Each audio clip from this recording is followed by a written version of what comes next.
Selon David Douillet, la trajectoire de Renaud Lavillenie, qui ne sera pas présent aux Jeux Olympiques de Paris, n'est pas encore close.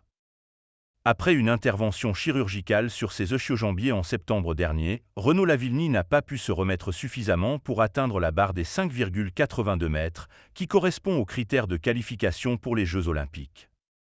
L'ancien détenteur du record mondial a donc vu s'évanouir son rêve de concourir aux JO de Paris en 2024, tout comme celui d'être désigné comme porte-drapeau de l'équipe française.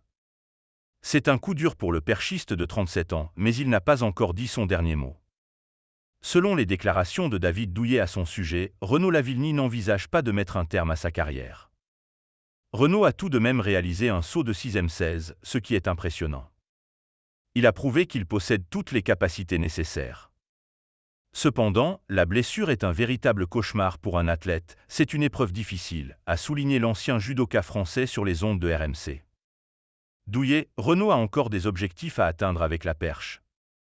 Il a également précisé: « Nous avons passé beaucoup de temps ensemble en préparation des Jeux, et nos échanges ont été riches. » Il reste très motivé.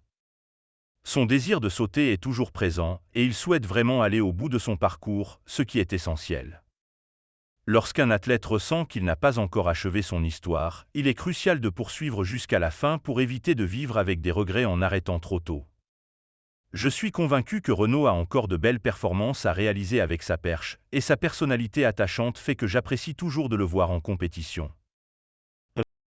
Après avoir été présent en tant que spectateur au concours de saut à la perche des Jeux Olympiques de Paris, où il a soutenu Mondo Duplantis, Renaud Lavillenie a fait son retour à la compétition ce jeudi lors de l'événement Sky Limit, qui s'est tenu à Deux-Ponts, en Allemagne.